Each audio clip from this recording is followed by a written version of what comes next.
Hey, what's good, everyone? Ferry here. It's been a long time since I've done any commentary, but Grand Blue's just come out, and I'm really enjoying the game. I'm playing Festiva, and she's the archetype grappler of the game, and I think she's really fun. But when learning any character, you kind of want to look at what the other top players are doing, see what you're doing wrong, and see all the bits you're missing, especially early on when everyone has different avenues of a character that they're pursuing. So this is the top Festiva player playing against a Ferry player, and this was in a longer set, so it was like an online lobby, I think it was, just online, not the most intense environment in the world, but can be quite good to pick up some like game plans or some certain little things that are going on in a matchup. And I just picked three of the matches that I thought were particularly interesting, and maybe we can break them down. So obviously the game's new. If you hear that I'm saying something that's factually incorrect, feel free to, I don't know, shout at me. I would completely respect that. And yeah, let's just get into it and break this down.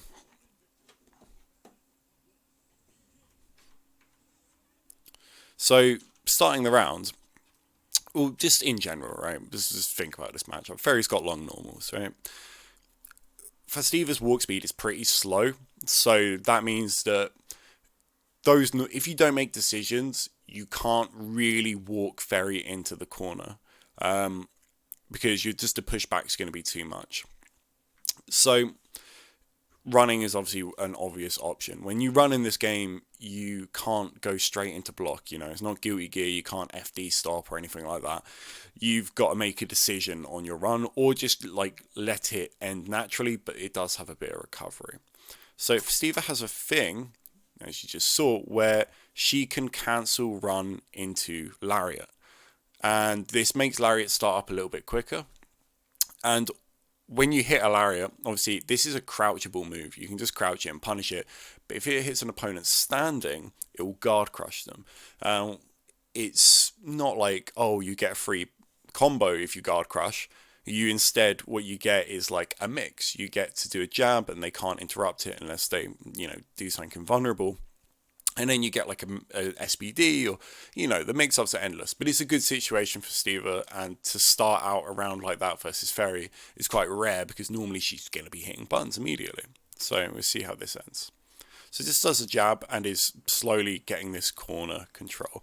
That's not even a matchup specific thing, just a grappler specific thing. Going for a jump in and then doing a slow normal. I guess it's not even grappler specific. People do it all the time.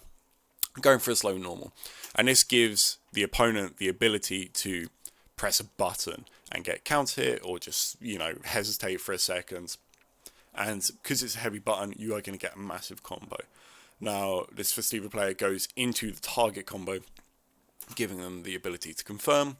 Headbutts, going to get a sweep, knockdown, and going to continue the mix. Now, Ferry does have a DP, so you do have to be a little bit patient here. But see, this is the bit that's frustrating about this matchup, is when Festiva's pressure ends, you're having to make quite a lot of decisions on, like, how do I get back in? Like, what do I do from here? And especially if you've spent your EX headbutt. EX headbutt is just the party starter of this character. You do the EX headbutt, you're plus, you go for a throw, or you go for, like, a button. When you lose that, then you're having to make harder reads, like, oh, do I do a button into a lariat, or am I just going to walk forward and keep hitting buttons and try and get them to be a bit too patient?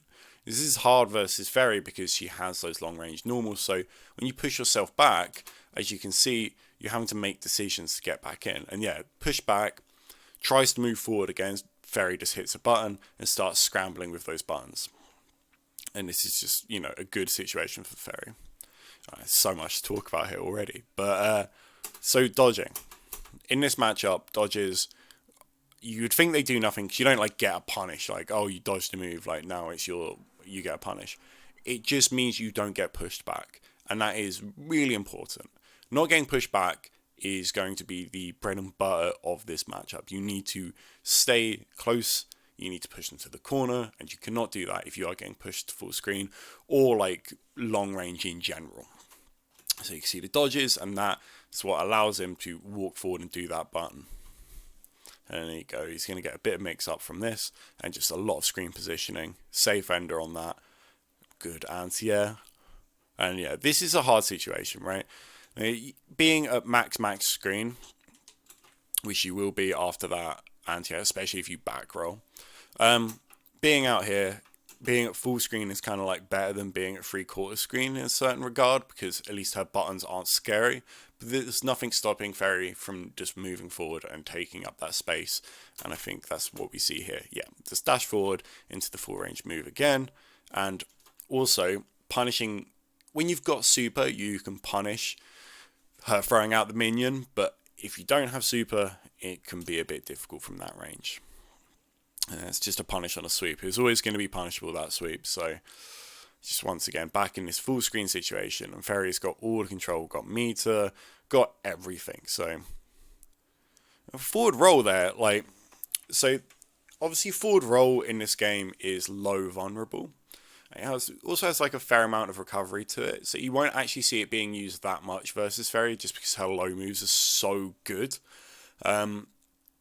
And it's kind of like, it's definitely more of a risk than, let's say, just dodging. Even though they can whiff punish that, obviously. Just because she's going to sometimes beat it by default.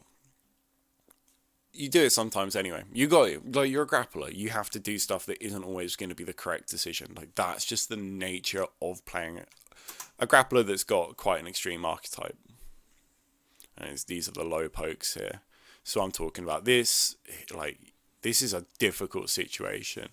Now, the Ladiva player has got super, so there's something, like, there's a desperation super there, but the vulnerability is pretty shite on it. And there you go, anti-air super from Ferry. That's how the matchup's going to look a lot of the time. It's either going to be a maul-in, or it's just going to be slow poking games. Let's see this again. Getting that minion out there just means you're buying so much time. Oh, that's actually a really good example of another reason why the roll is sometimes a bit bad. This looks like a good roll, right? Like, it pretty much hit it at the exact same time. But this move, which I believe is the 5H, has so much active frames. And then you're getting an actual punish for it. Like, getting mix because you rolled. Right? That sucks. And that is a move that you can spam a lot. You don't even have to go for the low to beat the roll when you can do stuff like that.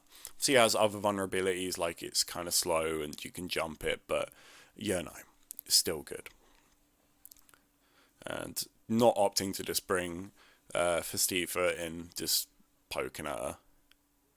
And it's just, yeah, this is just how this matchup's going to look sometimes, man. You're using your health as currency to get in. That's just the nature of it. You're spending health to get her to the corner. If you can't do that in time, or you've taken too much damage and then suddenly you're worried about the DP, it's just really difficult. Yeah, Ladiva is... Yeah, there you go. This is what you expect. This is just like that staggered pressure, keeping it pretty safe. Now has the EX headbutt, so any button, yep, can go into the EX headbutt into a 50-50. And Ferry's just making a lot of correct reads right now. That's just going to happen. Sometimes she'll read correctly, and what's meant to balance that out is the damage and the consistency of the pressure. Good instant overhead. You do have to just guess in that situation. Spending all the meter, just pushing away and getting the minions on screen. There's just nothing you can really do. You just have to slowly work in and just, there you go, running in, getting hit. Yeah, it's just it's a battle of inches. And you see, like, once again, like, Ferry is getting cornered, but it's normally just once. There we go, you're going to get a mix, goes for the low option. Once again, safe, enders. Ooh, good guard crush. And once again, we've seen that situation a couple of times. Does the EX headbutt, goes for the grab, Ferry either jumps or backdashes it. And, you know, it's just a read you have to take. You can't really... Oh, these are some good dodges. This is like... Let's watch this entire sequence again, because this is all very good. You're like... Just to finish the note I was on, you can't ever be deterred from doing a command grab. You just have to do it. If you take that out of your gameplay, you're just not going to do anything. Alright, so runs in, dodges, so it's cancelling the run. Just keeps doing it, is moving forward, empty jump into dodge, and it's just like trying to beg for that sweep almost. But the thing is, like Ferry's buttons are relatively slow, and she will want to walk back sometimes. So kind of begging a sweep is not that deep.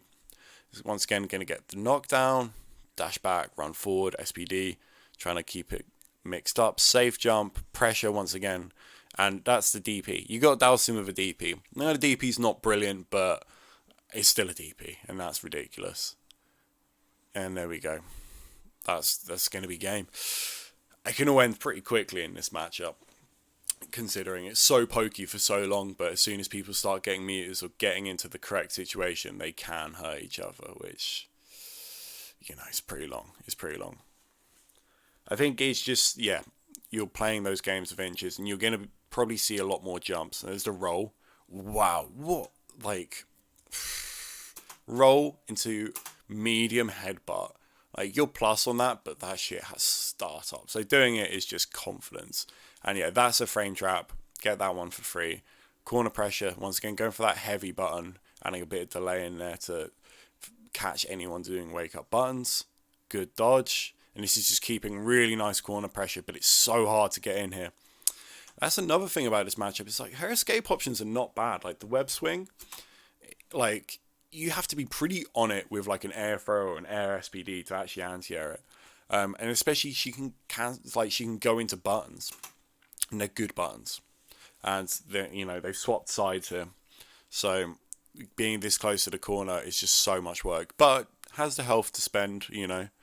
Wow, just run up. That is such a big gap.